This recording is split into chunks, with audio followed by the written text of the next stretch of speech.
যারা আমাদেরকে নিঃশেষ করে দিতে চেয়েছিল তারা কি পেরেছে? পারেনি। জাতীয় সংসদে যখন দাঁড়াই, ভিতরে ঢুকি, অনেক এমপির মাঝে একজন মানুষকে খুঁজি, কিন্তু পাই না।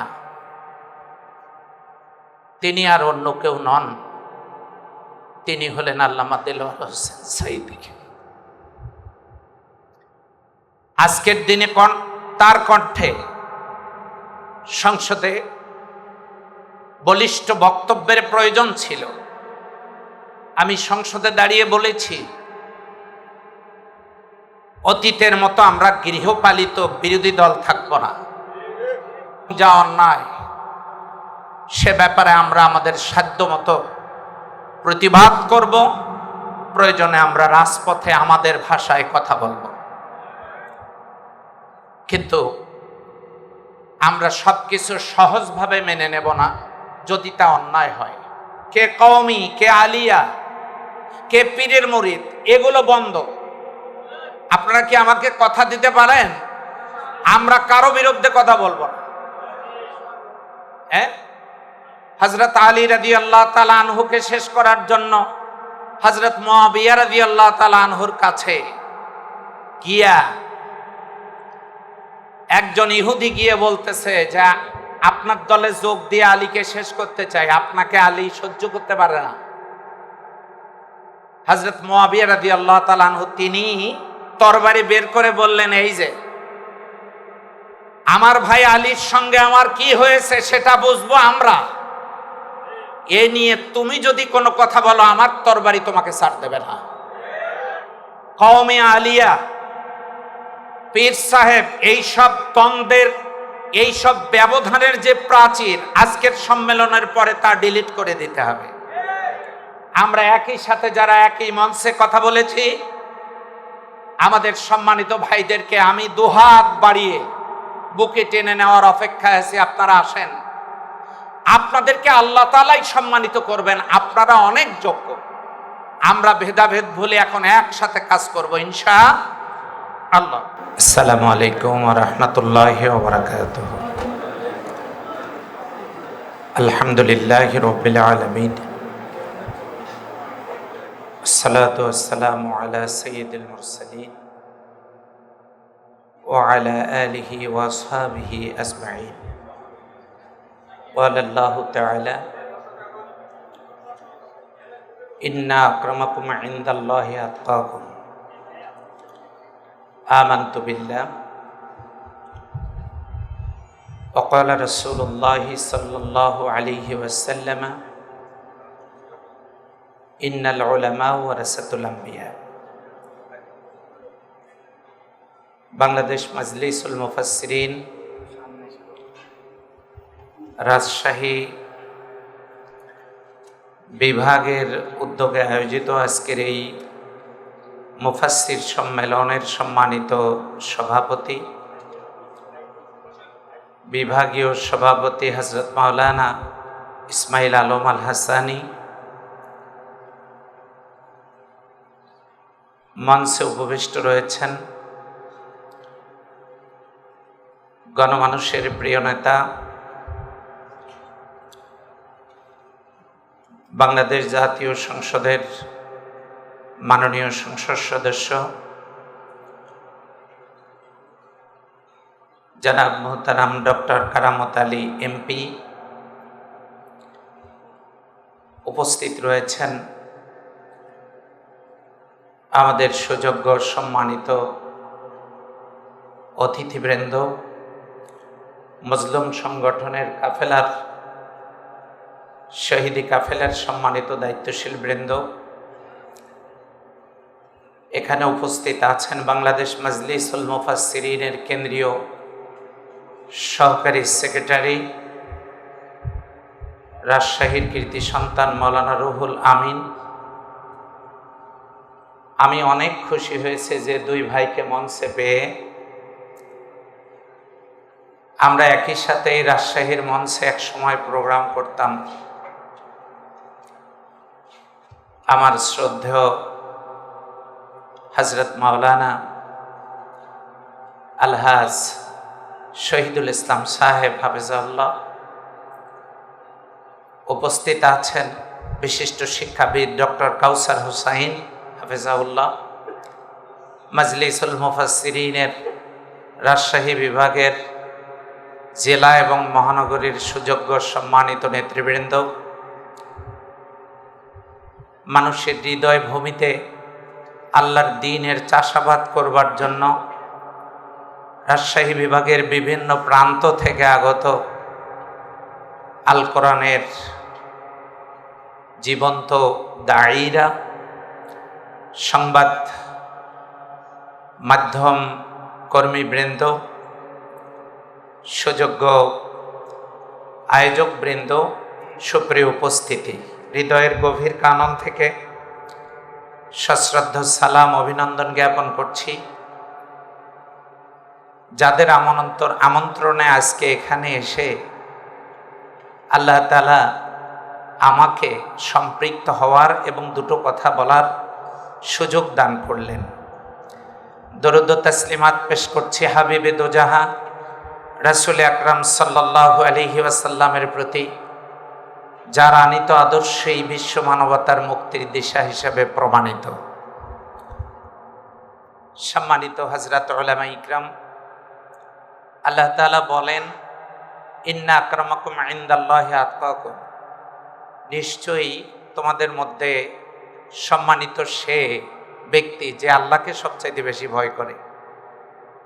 আমরা যদি প্রশ্ন করি কারা আল্লাহকে ভয় করে, আল্লাহ জানাই দিলেন, ইন্নামা ইয়াখশাল্লাহ মিন ইবাদিহিল উলামা, আলেমরাই আল্লাহকে সবচাইতে বেশি ভয় করে। আবার যদি প্রশ্ন করি আলেম কারা, আল্লাহ জানাই দিলেন, কুল হাল ইয়াস্তাউবিল্লাযীনা ইয়ালামুনা ওয়াল্লাযীনা লা ইয়ালামুন, হে নবী আপনি বলে দেন যারা জানে আর যারা জানে না তারা সমান নয়। আমরা যদি সে আলেমদের সম্পর্কে মর্যাদা জানতে চাই, আল্লাহর নবী সাল্লাল্লাহু আলাইহি ওয়াসাল্লাম বলেছেন, আল উলামা ওয়ারাসাতুল আম্বিয়া, আলেমদের শানে হাদিসে কোরআনে অনেক গুরুত্বপূর্ণ কথা বর্ণিত হয়েছে। আবার এই আলেমদের ব্যাপারেই আল্লাহ তাআলা বলেছেন, আতা'মুরুনান নাসা বিল বির,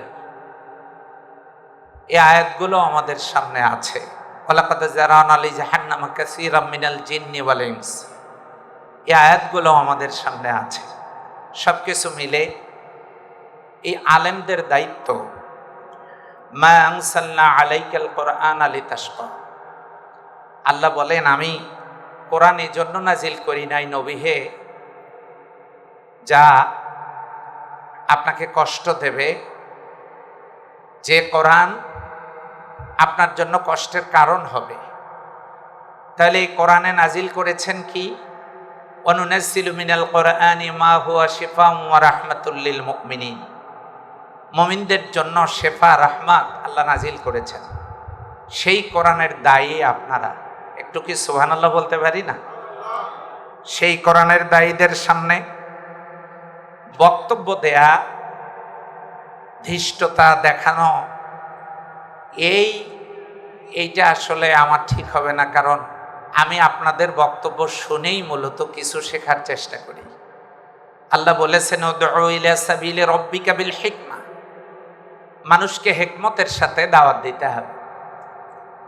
আপনারা লক্ষ্য করুন, বক্তৃতা জীবনের 30টি বছরে কারো নাম নেই নাই, কাউকে ছাড়িয়েও নাই, বক্তব্য আমি দিয়েছি। আজ আমাকে প্রশ্ন রাখতে হচ্ছে এখানে, আপনারা একটু নিজে নিজে চিন্তা করুন, আপনাদের বক্তৃতার মঞ্চের সামনে হাজার হাজার মানুষ থাকে। এখন প্রশ্ন হলো, আপনাকে চেয়ারম্যান নির্বাচনে দাঁড় করায় দিলে আপনি পাশ করবেন কিনা? আপনি আপনার এলাকাকে সেভাবে, আপনি যতটা জনপ্রিয় মুফাসসির, আপনি ততটা জননন্দিত নেতা কিনা, জনপ্রিয় কিনা? এই প্রিয়তা অর্জন হবে কিসে?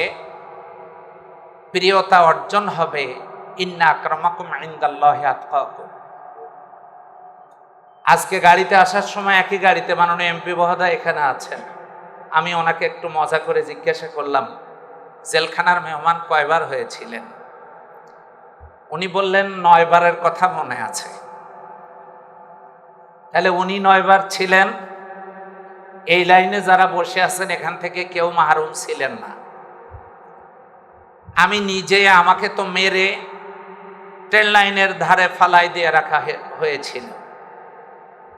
জেল তো হয়েছে, রিমান্ড হয়েছে, অনেক কিছু হয়েছে। যারা আমাদেরকে নিঃশেষ করে দিতে চেয়েছিল তারা কি পেরেছে? পারেনি। জাতীয় সংসদে যখন দাঁড়াই, ভিতরে ঢুকি, অনেক এমপির মাঝে একজন মানুষকে খুঁজি কিন্তু পাই না। তিনি আর অন্য কেউ নন, তিনি হলেন আল্লামা দেলোয়ার হোসেন সাঈদী। আজকের দিনে তার কণ্ঠে সংসদে বলিষ্ঠ বক্তব্যের প্রয়োজন ছিল। আমি সংসদে দাঁড়িয়ে বলেছি, অতীতের মতো আমরা গৃহপালিত বিরোধী দল থাকব না। যা অন্যায় সে ব্যাপারে আমরা আমাদের সাধ্য মতো প্রতিবাদ করব, প্রয়োজনে আমরা রাজপথে আমাদের ভাষায় কথা বলব। কিন্তু আমরা সবকিছু সহজভাবে মেনে নেব না যদি তা অন্যায় হয়। সংসদে গিয়ে আপনারা নিজেরা দেখে আসতে পারেন, সংসদ আপনাদের জন্য প্রস্তুত হয়ে আছে, আলেম ওলামাদের জন্য প্রস্তুত, এ দেশবাসী প্রস্তুত। যোগ্যতার বলে বলিয়ান হয়ে আমাদেরকে ওই যোগ্যতা অর্জন করে, জনপ্রিয়তা অর্জন করে সেখানে যাওয়ার চেষ্টা করতে হবে। কথা ঠিক নয় কি? এই জন্য স্থানীয় নির্বাচন, চেয়ারম্যান, মেম্বার, মেয়র যেগুলো হবে, এগুলোতে আপনারা যেমন ভূমিকা অতীতে রেখেছেন সংসদ নির্বাচনের জন্য, আমি জানি অনেক মুফাসসির রাত দিন একাকার করে আমাদের জন্য কাজ করেছেন। আমি যে জায়গা থেকে এমপি, খোঁজ নিয়ে দেখেন ওই জায়গায় আপনাদের মতো স্বনামধন্য মোস্ট পপুলার কোনো বক্তা সেখানে নেই।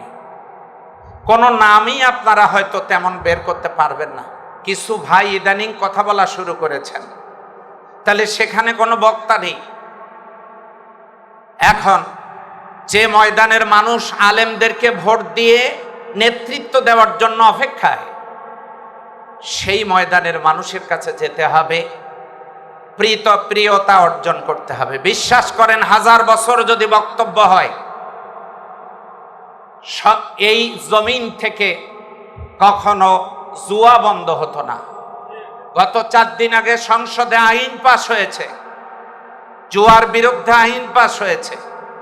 কয়েকটা দিন অপেক্ষা করেন, জুয়ার কথা এদেশে কেউ চিন্তাও করতে পারবে না। আপনাদেরকে এবারের ওয়াজ মাহফিলে বক্তব্য রাখতে হবে মাদকের বিরুদ্ধে। প্রয়োজনে উদ্বুদ্ধ করতে হবে গ্রামে গ্রামে যাতে মাদক বিরোধী কমিটি গঠন করে। আপনারা স্বাধীনভাবে ময়দানে বক্তব্য দিবেন, সেক্ষেত্রে তথ্য এবং তত্ত্ব দুটো জিনিস লাগবে।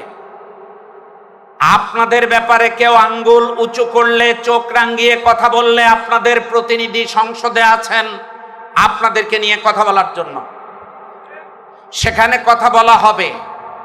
কিন্তু কথা তো বলবো তাদের জন্য যারা তথ্যভিত্তিক কথা বলেছেন, অযৌক্তিক, অপ্রাসঙ্গিক, উইদাউট সনদ এমন কোনো বর্ণনা যদি এসে যায় আর সেটা নিয়ে যদি ট্রোল হয়, তখন তো আর কথা বলতে পারবো না। সেই জন্য আমাদেরকে বক্তৃতা দেওয়ার ক্ষেত্রে মিডিয়ার যথেষ্ট উন্নতি হয়েছে। কথা বলার ক্ষেত্রে এখন অফ পিক আওয়ার, এখন একটু স্টাডি করেন।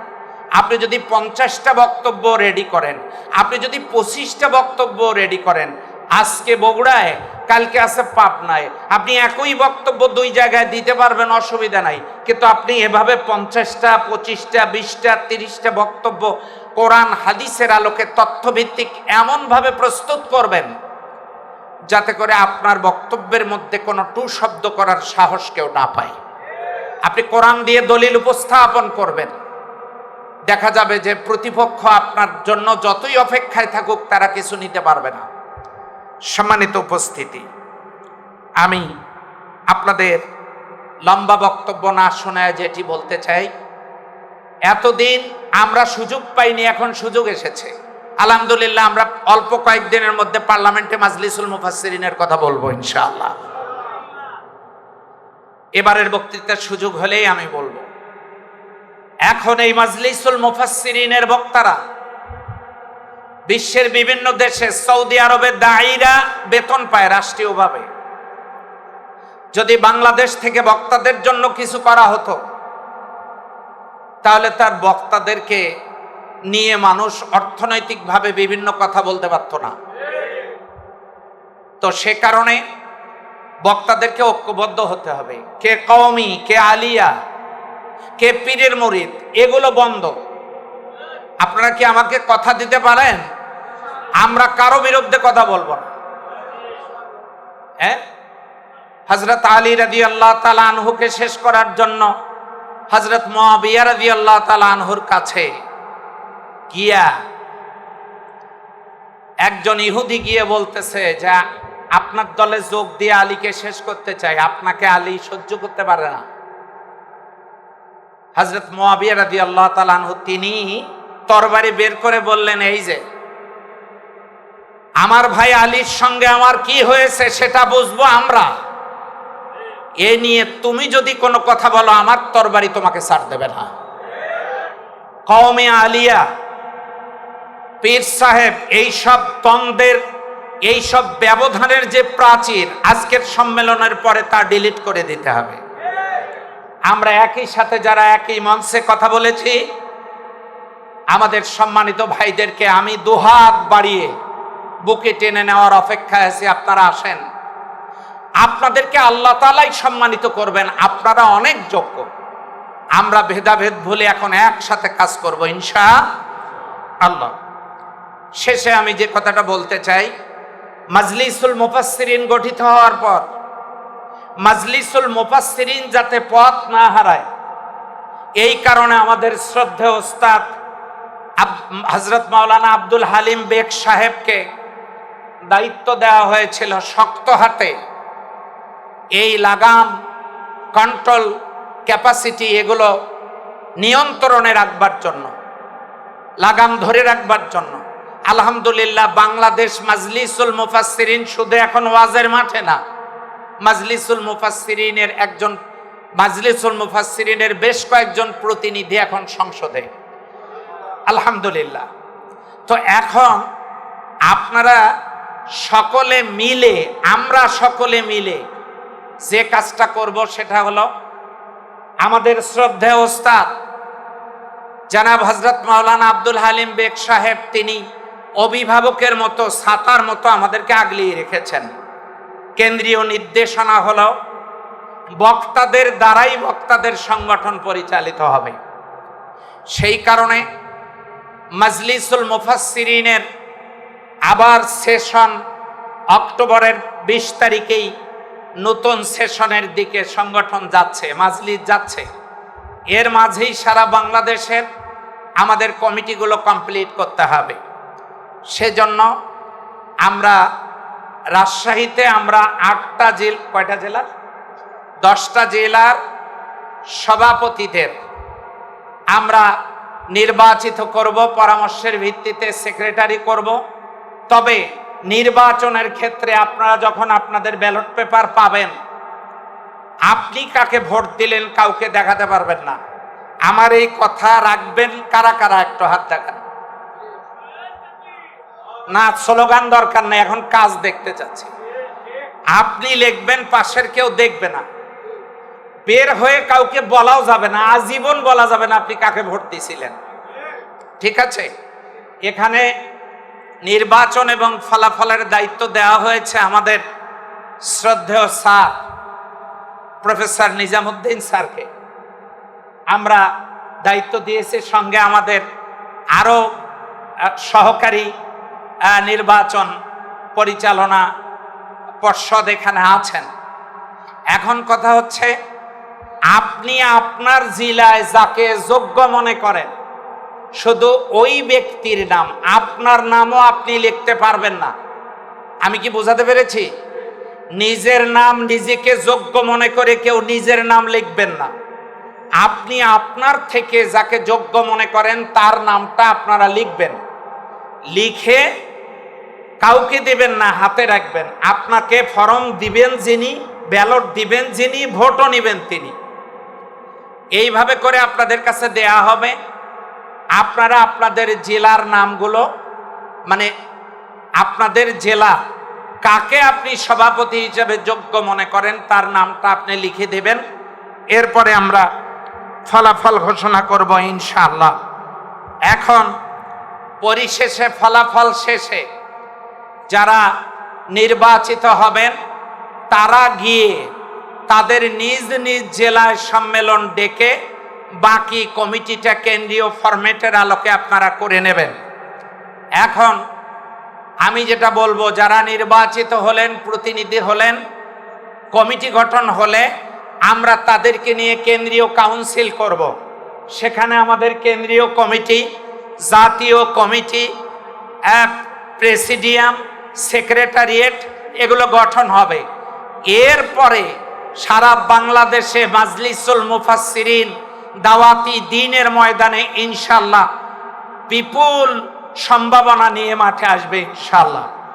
সেই জন্য আমি আপনাদের এই সংগঠনের শৃঙ্খলা সৌন্দর্য রক্ষার জন্য আপনাদের সকলকে আমি বিনয়ের সাথে অনুরোধ করব, আর যারা পদে আছেন পরবর্তী নির্দেশ না দেওয়া পর্যন্ত তারা সেই পদেই দায়িত্ব পালন করতে থাকবেন। নির্বাচন বা কমিটি নতুন করে হলে নতুন কমিটি দায়িত্ব পালন করবেন।